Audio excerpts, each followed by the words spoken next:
আমাদের যত পেশাজীবী আছে ঢাকা শহরে প্রত্যেকেই পরিবারের সাথে ঈদ করার জন্য গ্রামের দিকে ছুটে যাচ্ছে। তাছাড়া এবছর আপনারা জানেন যে অনেক লম্বা একটা ছুটি পেয়েছে সরকারি এবং বেসরকারি সকল প্রতিষ্ঠানই। আজকে থেকেই মূলত ছুটি শুরু হয়ে গেছে, জনগণের ঢল নেমেছে। এই যে ব্যাপক সংখ্যক জনগণ একসাথে যখন আপনার মাস ট্রানজিট আকারে যাতায়াত করে তখন কিন্তু বিভিন্ন ধরনের দুর্ঘটনার সম্মুখীন হয়। একদিকে অতিরিক্ত যাত্রী ডিমান্ড যখন বেশি থাকে তখন আপনার যানবাহনগুলোতে অতিরিক্ত যাত্রী বহনের একটা বিষয় লক্ষ্য করা যায়। দেখা যায় বাসে যে পরিমাণ যাত্রী বহন করার কথা তার চেয়ে বেশি পরিমাণ যাত্রী বহন করতেছে।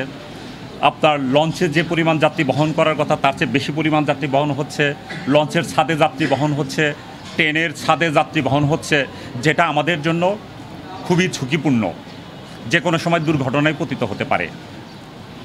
কাজেই আমাদের টার্গেট যে ঘরমুখ মানুষ যাতে নিরাপদে তাদের পরিবারের সাথে যাতে ঈদ করে আবার ঢাকায় যাতে ফিরে আসতে পারে তার জন্য যত ধরনের ব্যবস্থাপনা তার র্যাপিড অ্যাকশন ব্যাটালিয়ন গ্রহণ করেছে।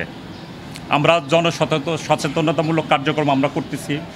তাছাড়া এই ঈদকে কেন্দ্র করে বিভিন্ন ধরনের দুষ্কৃতী চক্র, আপনার ধরেন ডাকাত, ছিনতাইকারী, চাঁদাবাজ, তাদের যে তৎপরতা সেটা কিন্তু অনেক গুণে বৃদ্ধি পায়।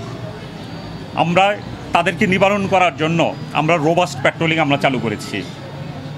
আমরা তাদের নিরাপত্তা দেওয়ার জন্য 20টির বেশি রোবাস্ট প্যাট্রোলিং টিম কাজ করছে। তার সাথে সাথে র্যাবের সাদা পোশাকধারী আমাদের যেই সদস্যরা তারাও কিন্তু গোয়েন্দা কার্যক্রম কিন্তু পরিচালিত করছে। আমরা একদিকে নিরাপত্তা দিচ্ছি, আরেকদিকে আমরা অস্ত্রধারী, সন্ত্রাসী, চাঁদাবাজ তাদেরকে আমরা গ্রেপ্তার করে আইনের আওতায় আনতেছি। একদিকে যেমন তাদেরকে গ্রেপ্তার করতেছি, আরেকদিকে আমাদের রোবাস্ট প্যাট্রোলিংয়ের মাধ্যমে তাদেরকে নিরাপত্তা দিচ্ছি।